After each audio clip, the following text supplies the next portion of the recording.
Good afternoon, Honorable my Principal Sir and all my colleagues. Today I am going to start about the in-house training program of our St. Paul Senior Secondary School, Birsinghpur. And today's topic is teaching and learning skill. आज हम लोग teaching and learning skills के बारे में जानेंगे कि ये पठन और अध्ययन पढ़ाने के दरमियान, टीचिंग के दरमियान और बच्चे का जो रोल होता है सीखने का, तो पढ़ना और सीखना दोनों का एक एटमॉस्फेरिक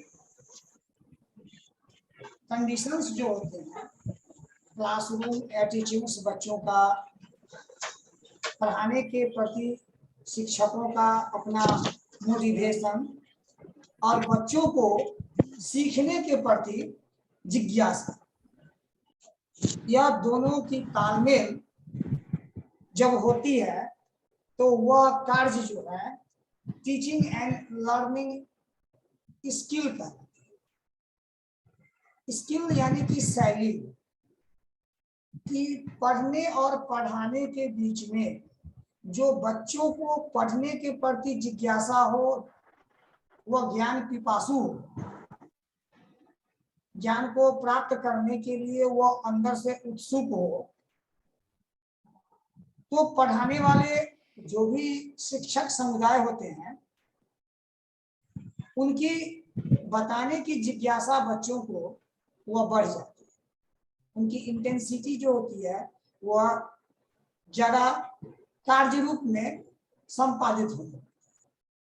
तो शिक्षण और अधिगम यह एक बहुत बड़ा एक दूसरे का अभिप्राय है, एक दूसरे का पूरक है, कि अगर हम पढ़ाने की एटीट्यूड्स में, शिक्षक पढ़ाने के एटीट्यूड्स में हैं और बच्चे अगर उसे ग्रहण करने की एटीट्यूड्स में अगर नहीं दिख रहे हैं, तो हमें क्या करना चाहिए, शिक्षकों को वहां पर किस परिस्थिति में क्या रोल अदा करना चाहिए, जो कि बच्चे हमारे द्वारा दिया हुआ शिक्षण कार्य को वह आसानी से वह ग्रैप्स करे, आपकी द्वारा दी हुई चीजों को, ज्ञान को वह अपने में समाहित कर सके, समायोजित कर सके। It is the matter behind things whenever you are going to teach the students, and sometimes it happens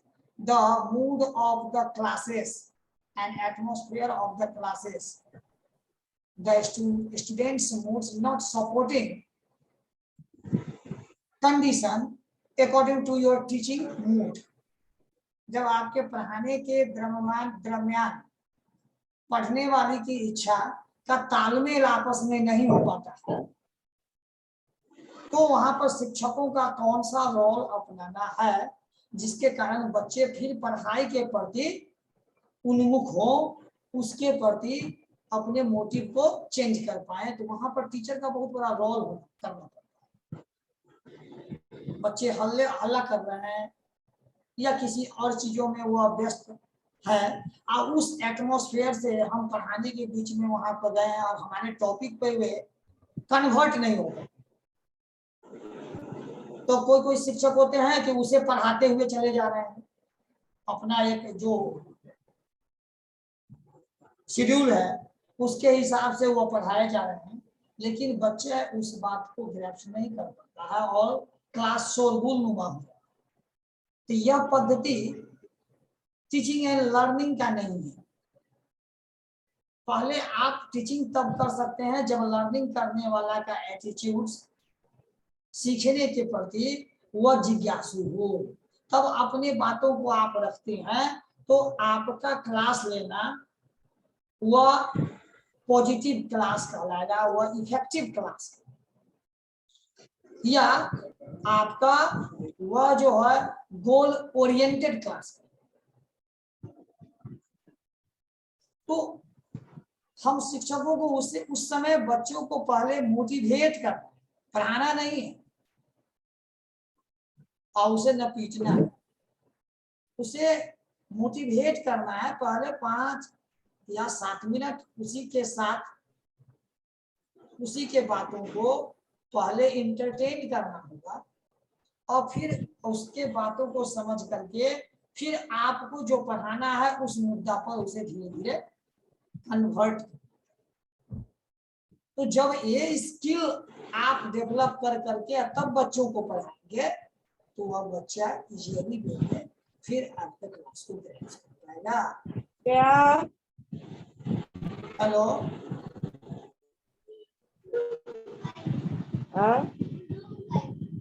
तो इस परिस्थिति में पहले हमें ये स्किल डेवलप करना होगा। टीचिंग एंड लर्निंग स्किल का मतलब ये हुआ कि हमें ये स्किल होना चाहिए कि अगर फेवरेबल कंडीशंस क्लास के नहीं है तो हम उसे फेवरेबल कंडीशन में कैसे लाएं और लाने के बाद हमें जो टॉपिक है उसे पढ़ाना चाहिए। और इस तरह के अधिगम को अपनाते हैं, इस क्रियाकलाप को अगर अपनाते हैं तो यह स्किल जो होता है टीचिंग एंड लर्निंग स्किल्स का एक पार्ट आप अदा करते हैं। तो इसमें बहुत सारे पहलू हैं जिसके माध्यम से हम लोग जानेंगे कि बहुत सारे इसके पॉइंट्स हैं। We will discuss about each and every points and one by one कि during the classes which type of the skills should be developed between the students and the teachers that would be our class beneficial and would be goal oriented and which type of the things should be applicable for that conditions. So next one is the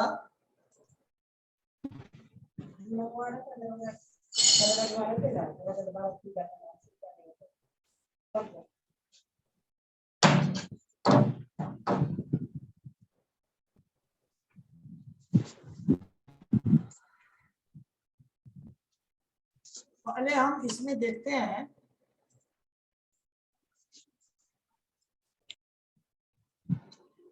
या इसमें हमारा पहला है known to unknown.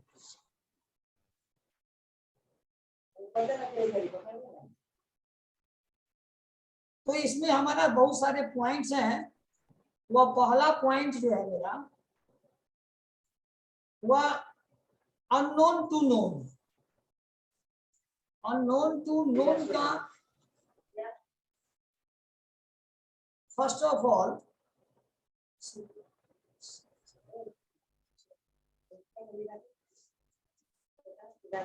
इसमें हम देखते हैं पहला पॉइंट है मेरा नोन टू अननोन। तो पहले हमें क्या होगा, जो चीज बच्चों को अगर हम पढ़ा रहे हैं उसके बारे में हमें पहले प्री प्लान्ड होकर करके उसकी जानकारी हमें पास पूरी जानकारी उस टॉपिक की होनी चाहिए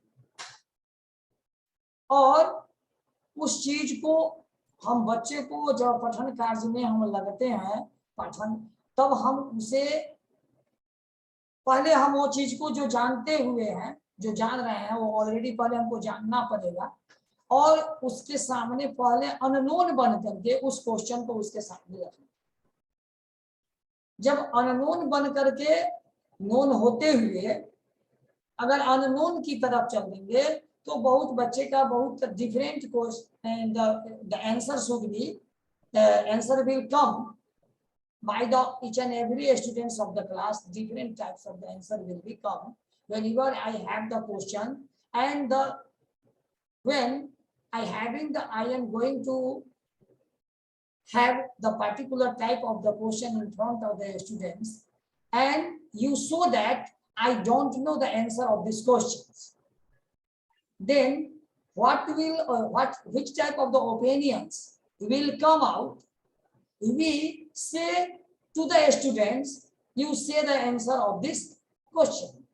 हम पहले उस क्वेश्चन को रखेंगे और बच्चों के इंतजार करेंगे कि इस पर आप लोगों का क्या राय है, इसका क्या आंसर होना चाहिए। हम नहीं जानते, यह पहले हम उसे दर्शाएंगे।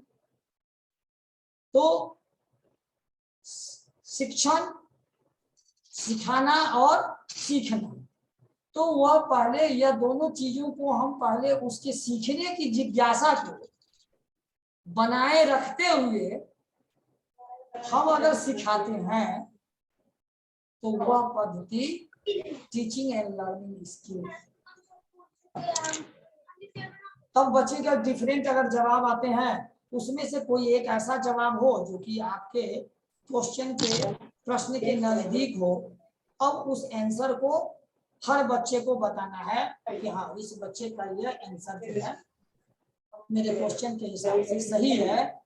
और इस चीजों को सारे बच्चे को इस तरीके से अगर हम बताते हैं तो फिर सारे बच्चे उस क्वेश्चन के जवाब को फिर आजीवन नहीं भूल पाएंगे, उन्हें आजीवन याद रहेगा और वे हमारे साथ इंगेज रहेंगे, क्लास में इंगेज रहेंगे, हमारे साथ इंटरेक्ट रहेंगे। तो पहला काम क्या है कि हमें बच्चों को अपने साथ इंटरेक्ट रखें, तब पठन और पाठन का कार्य जो होगा वह सही तरीके से सुचारू तरीके से हम संपादित कर सकते हैं। Otherwise we will fulfil the only the schedule of the particular classes. पहला पॉइंट मेरा है कि नोन टू अननोन, जानते हुए के साथ हमें अननोन बने रहना है। हमारा दूसरा पॉइंट है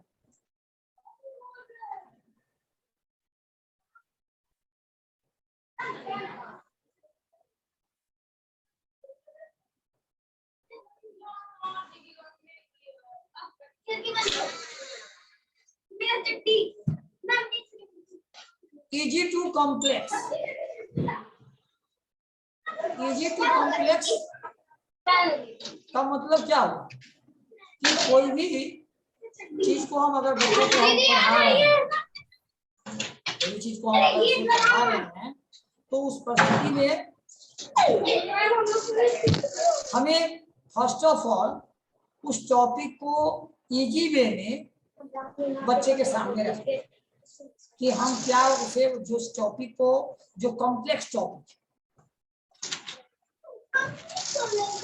तो हम उसे इजी वे में उसे विभिन्न तरह के टुकड़ों में बांट करके इजी वे में उसके सामने प्रेजेंट करें और देन उसके बाद हम उसे कॉम्प्लेक्स की तरह हम कॉम्प्लेक्स चीज को कॉम्प्लेक्स से स्टार्ट करेंगे तो बच्चे की रुचि जो होगी, इंटेंसिटी जो होगी वो हमारे तरफ नहीं आती। हम खुद ही बनाए।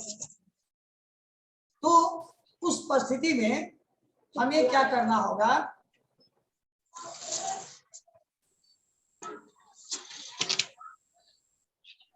कि उस बच्चे की अभिरुचि हमारे द्वारा दिया गया ज्ञान के प्रति वह नहीं उतना दिखला पाएगा, वह शुरू में ही उसे कॉम्प्लेक्स लगने लगेगा तो वह उसे दूर हटके जाएगा, उसकी इच्छा वहां से कमजोर होती जाएगी।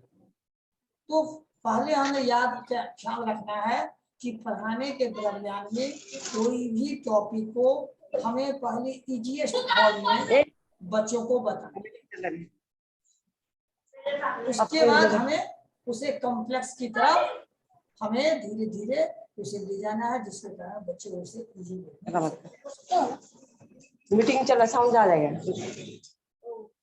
अभी जो कहीं से जो ऑनलाइन क्लासेस में जो साउंड आ रहा है वो अपने म्यूट हम यहाँ से कर चुके हैं, उसके बाद अपना भी म्यूट करके रखें। तो इजी टू कॉम्प्लेक्स मेरा थर्ड पॉइंट था।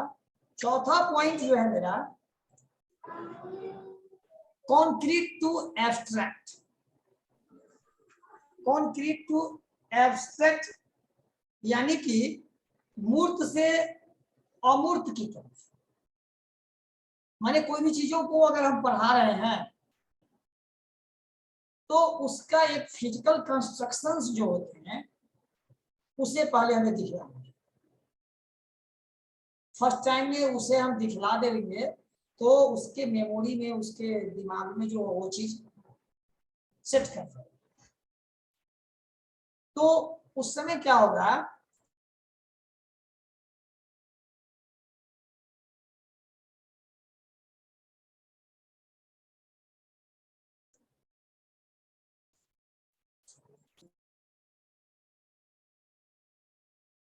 परिस्थिति में हमें उसका एक फिजिकल कंस्ट्रक्शंस तो पहले हमको उसे दिखलाना पड़ेगा कि वह जो चीज से रिलेटेड जो काम हम जो चीज से टॉपिक से रिलेटेड कोई भी फिजिकल उसके उसे हमें दिखलाना। अब क्या होता है बच्चों के ग्राफिक्स के प्रति जो होती है अभिरुचि ज्यादा होती है। अगर कोई भी चीज को हम बता रहे हैं तो ग्राफिक्स के साथ उसके इमेज के साथ अगर हम उसके कॉन्सेप्ट को बताएंगे तो बच्चे ग्रैप्स ज्यादा करते हैं। तो उसके इमेज को हम प्रेजेंट करें और उसके बाद फिर नेक्स्ट टाइम में अगर हम इमेज को प्रेजेंट नहीं भी कर रहे हैं और उसी टॉपिक को फिर नेक्स्ट डे अगर हम चला रहे हैं तो क्या होगा कि फिर हमें उस बच्चे को उस चीज के बारे में उसे ग्रैप्स करने में उसे अपने आप में समाहित करने में समायोजित करने में आसानी उत्पन्न होगा। वह इजी वे में उसे ग्रैप्स कर सकते हैं। तो हमें कॉन्क्रीट टू एब्स्ट्रैक्ट कोई भी थिंग्स को हमें मूर्त से अमूर्त के तरफ ले जाना है और उसे इमेजिकली वह इमेजिनेशंस को उसके डेवलप करना है। सोचने की शक्ति को एक मूर्त रूप देना है। तब वह बच्चा आपके द्वारा बताए हुए जो भी कॉन्सेप्ट हैं इमेजेस के साथ वह तालमेल लगा करके अगर हम पढ़ाते हैं और यह पठन पाठन में हम उसे बताते हैं इमेज के साथ तो वह उस ज्ञान को इजी वे में। तो पहला मेरा जो था वह मेरा नोन टू अननोन, दूसरा मेरा यह जो है इजी टू कॉम्प्लेक्स, दूसरा मेरा था वह special to concrete and concrete to abstract मेरा चौथा पॉइंट। मेरा पांचवा पॉइंट जो है whole to partial. Whole to partial इसका मतलब क्या है कि अगर हम कोई भी चीज को अगर हम उसे पढ़ा रहे होते हैं अगर हम कोई भी टॉपिक को उसे दिखला रहे होते हैं तो पहले उसके एक पूरा ब्रीफ स्टोरी उस चैप्टर का ब्रीफ स्टोरी पहले उसका एक सारांश उसका कंक्लूजन से लेकर के उसके बीच की चीजों और स्टार्टिंग उसके सारांश को पहले उसके सामने हमें बताना चाहिए और बताने के बाद तब उसे पूरी जानकारी जब हम उस टॉपिक से रिलेटेड जानकारी दे देते हैं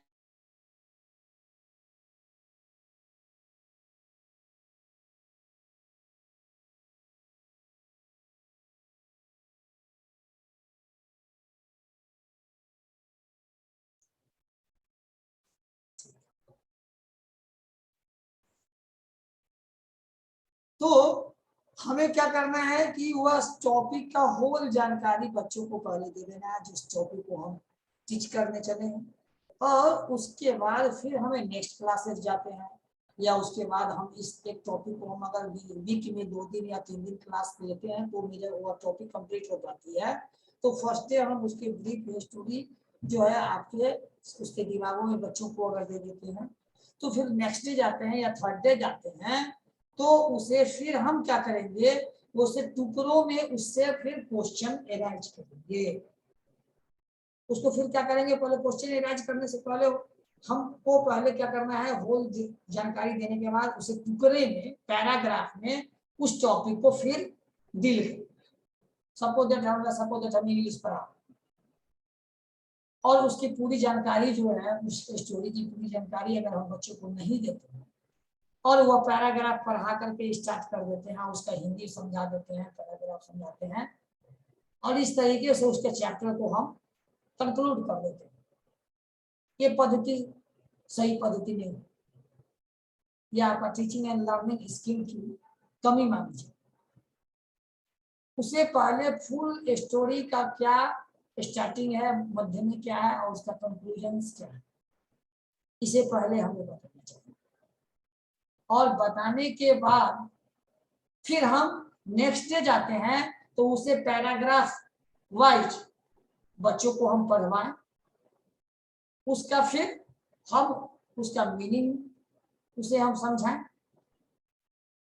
और फिर अगले स्टेंजा पर फिर हम क्रमबद्ध तरीके से हम इसी तरीका से बढ़ते हैं। इससे क्या होगा कि बच्चों की जो ग्रैप्स करने की कैपेबिलिटी जो भी वो तरीके जो होंगे वो सारे चैप्टर्स के each and every paragraph should be adopt easily way by the all the students. तब उसके पढ़ने की अभिरुचि डेवलप होगी, तब वो आपके क्लास में शांत रहेंगे और आपके टॉपिक के साथ एंजॉय करेंगे। अदरवाइज उसे वही टॉपिक बोझ बन जाता, बोझ बनता हुआ, उसका इंटरेस्ट आपके टॉपिक पर जब नहीं होगा तो आपका क्लास इफेक्टिव नहीं, गोल ओरिएंटेड नहीं। तो हम क्या करेंगे, उसे चैप्टर को होल बताने के बाद उसे टुकड़ों में समझाएंगे तो बच्चे इजी वे में सारे चैप्टर्स को के ज्ञान को वो प्राप्त कर सकते। तो यह टेक्नोलॉजी और यह मेथड्स हमें अपनाना चाहिए अच्छे teaching and learning skill.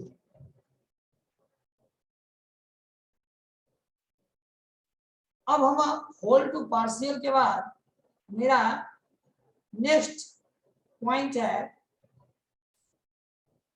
Unsure to sure.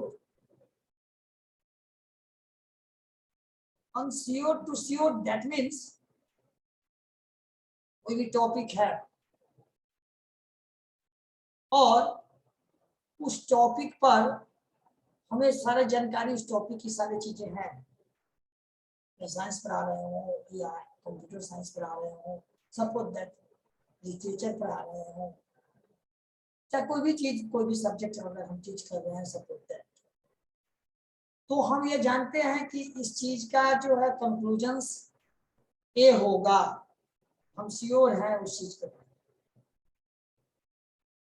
मगर बच्चों को जब हम पढ़ा रहे हैं तो उसके कंक्लूजन्स को छुपा कर रखें, हिडन रखें,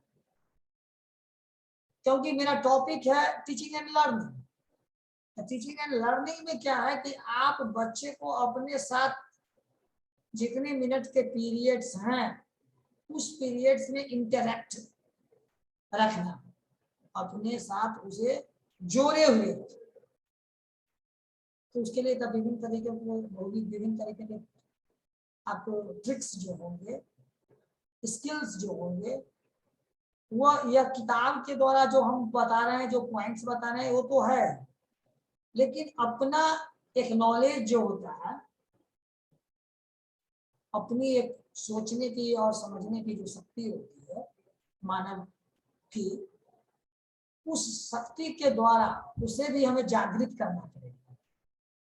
सब कुछ बुक्स और पॉइंट्स से ही नहीं डील किया जा सकता, क्योंकि आपके उस समय जब सर्कमस्टांसेस बनते हैं तो कोई जरूरी नहीं कि वो सारे बुक्स में जो है जो लिखा हुआ वो भी काम नहीं आता, वो रखा हुआ रहता। तो अकॉर्डिंग टू सिचुएशंस क्या डिमांड कर रहे हैं, हम रूल पर खड़े चल रहे हैं तो आपका रूल रखा रह जाएगा और आपका कार्य जो है वो पॉजिटिव कार्य नहीं करेगा।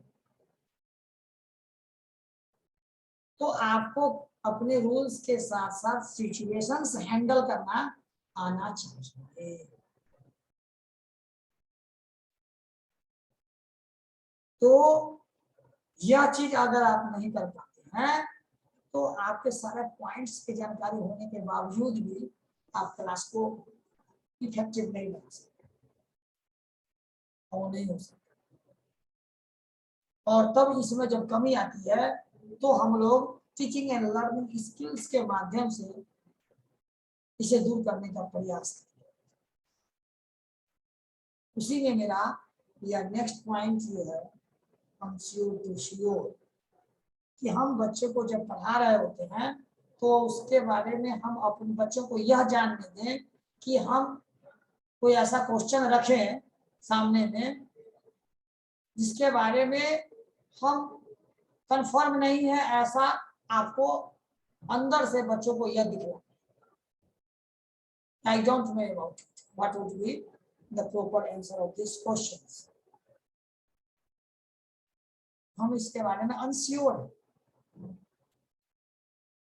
अगर आप में कोई बच्चे ऐसे हैं जो कि इसकी सही जानकारी दे सकते हैं, इसका सही जवाब दे सकते हैं, तो बहुत सारे बच्चे कहेंगे सर हम बता सकते हैं, हम बता सकते हैं। बहुत बच्चे हाथ खड़ा करेंगे। हम क्या करेंगे कि सबकी रेस्पेक्ट करते हुए वन बाय वन हम सभी के विचारों को सुनने का प्रयास करेंगे। ये नहीं है कि एक का सुने या सबको बैठे, उससे बच्चे में इन्फीरियरिटी कॉम्प्लेक्स जो है उत्पन्न। तो हर बच्चे को इंटरटेन करने के लिए हम प्रयास करें कि मैक्सिमम बच्चे जो हाथ उठाए हैं उनसे हम उसका जवाब, उसे गलत या सही जवाब रखने की फैसिलिटी दें, एक प्लेटफॉर्म दें, मौका दें। जब वह ऐसा करने का हैबिचुएटेड हो जाएगा तो क्या होगा कि वह आपके साथ इंटरेक्ट, क्लास आपका इंटरेक्ट रहे।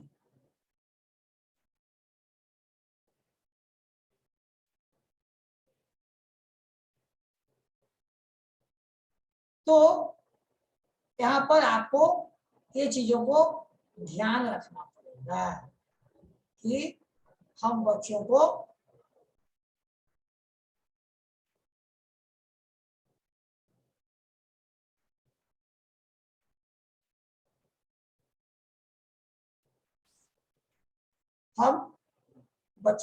इंटरेक्ट रखें। मेरा मोटिव है कि हर टॉपिक को हम टीच कर रहे हैं, मगर मेरा मोटिव सबके पीछे, हर पॉइंट के पीछे मेरा मोटिव ये चलना चाहिए कि बच्चे हर हालत में हमसे इंटरेक्ट करें, इंगेज रहे, जिससे कि वह कोई गलत कार्यों में या हल्ला गुल्ला करने में इन्वॉल्व न हो, अनवांटेड चीज करने में इन्वॉल्व न हो, और आपका क्लास प्रोडक्टिव हो।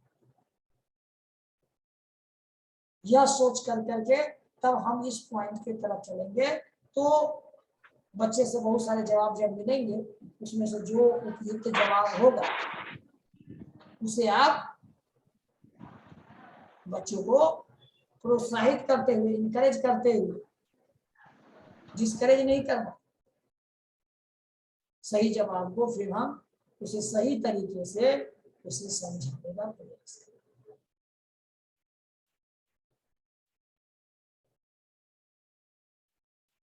तब हमारा क्लास जो क्या होगा कि वो प्रोडक्टिव होगा, गोल ओरिएंटेड होगा और इफेक्टिव होगा।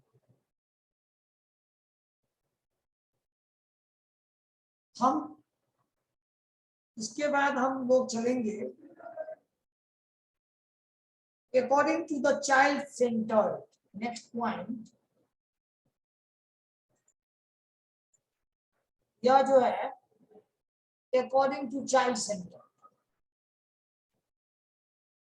अब चाइल्ड सेंटर्ड के मतलब हमारा जो थीम है, जिस टॉपिक को अगर हम टीच कर रहे हैं, सपोज एक टॉपिक है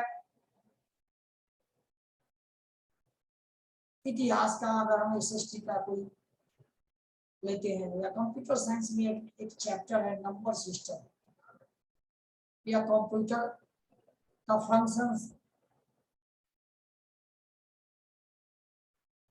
तो उसके फंक्शंस में बहुत सारे पार्ट्स मिल करके एक फंक्शन को वो डन करते हैं। नंबर सिस्टम अगर हम करें तो नंबर सिस्टम में बहुत सारे ऐसे हैं जो कि बाइनरी नंबर सिस्टम हमारे कंप्यूटर यूज करते हैं, वो तो जिसमें कि 0 और 1 का यूज होता है। अब 0 और 1 बच्चों का यह नंबर सिस्टम ग्रैप्स करने में थोड़ा परेशानी और थोड़ा नया लगता है कि यह कौन सा सिस्टम, क्योंकि बच्चे मैथमेटिक्स में डेसिमल नंबर सिस्टम को 0 to 9 को पढ़ते हैं, तो नंबर सिस्टम में वो इससे हैबिचुएटेड है। It is used in our daily life. तो जब हम उसे अगर नंबर सिस्टम में, कंप्यूटर का नंबर सिस्टम को अगर हम उसके टॉपिक को डील कर रहे हैं सब कुछ दैट, तो पहले हमें जो वो जान रहा है जिस नंबर सिस्टम को, उस नंबर सिस्टम को पहले हम एक्सप्लेन करें। जैसे डेसिमल नंबर सिस्टम, उसमें मेरा 0 to 9 डिजिट्स का यूज होता है। तब हमें चाइल्ड को हमें बताना है बाइनरी नंबर सिस्टम पर, उसको हमको ले जाना है। तो जो जान रहा है अकॉर्डिंग टू अब चाइल्ड जो जान रहा है जिस सिस्टम को, उसको बताना है। उसके बाद जो हमें उसे नया चीज दिखाना है, उसके तरफ हम उसी के अकॉर्डिंगली फिर नीचे जाना है। ये अब जो है बाइनरी नंबर सिस्टम्स में 0 to 1 यानी कि 2 डिजिट्स का यूज होता है, यह कंप्यूटर के द्वारा यूज किया। डेसिमल नंबर सिस्टम हम लोग दैनिक जीवन में जो मैथमेटिकल लाइफ में हम लोग जो यूज करते हैं वो यूज। हम अगर उसे छोड़ कर करके जो बताना है उसी को अगर हम बता रहे होते हैं, तो बच्चों को हम ज्यादा इंगेज नहीं कर सकते, अपने तरफ सेंटर्ड नहीं करते। तो first of all we should try to say each and every points in the class, yeah, otherwise any your daily life routines, and whenever you explain anything in the seminars and any type of the places you are representing the particular topics in front of the crowds. Apart from classes also, we should try to attract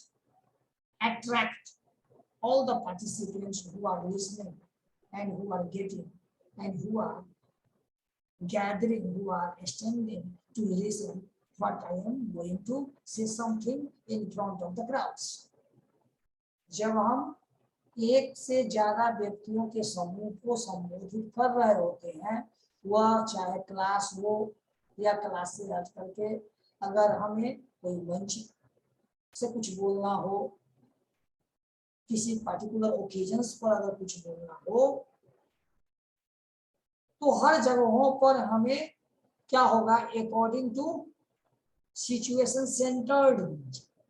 हम class में पढ़ा रहे हैं तो यहाँ पर हमें child centred होगा। Which type of the things applicable, much more applicable for our students. So you have to, first of all, you have to select the particular points and particular things that would be beneficial and that would be positive for the students, and that would be according to my lesson or one lesson के accordingly। तो हमारा ध्यान according to the child centred, हमारा class में जाने के बाद हमें यह मोटिव हमें दिमाग में रखना होगा कि हम टॉपिक को बच्चों के भावनाओं और उसके समझ और समझदारी की दायरा को समझते हुए अपने बातों को, अपने टॉपिक्स को उसे समझाएं।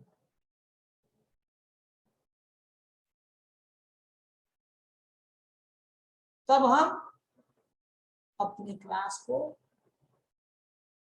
पॉजिटिवली या आपको जो है वो गोल ओरिएंटेड बना सकते हैं। आप उसे एक इफेक्टिव क्लासरूम बना सकते हैं और effective teaching and learning skills इसी को कहा जा सकता है। स्किल्स का मतलब क्या होगा?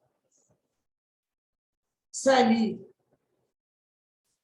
ये भी चीज की शैली जो होगी, चाहे वह जीवन की शैली हो वह या आपकी वो पढ़ाई की शैली, जीवन के हर जगह एक नए तरीकों को अपना करके हम कोई भी कार्य को संपादित करते हैं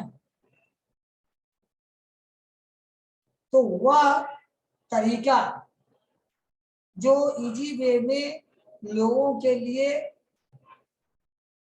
ग्रैप्सेबल, वह उसे आसानी से ग्रैप्स करने में आसान हो, वैसी स्किल, वैसी शैली या वैसी पद्धति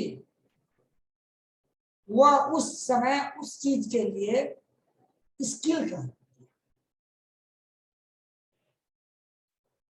तो हमें according to the child centred जो है यह टीचिंग एंड लर्निंग स्किल के लिए यह बहुत ही अत्यावश्यक करी है, इसका एक पॉइंट है। Then after we will discuss about the differentiation analysis to synthesize, मेरा 8वां point, differentiation analysis to synthesize. इसका मतलब हमें पहले क्या होगा इसका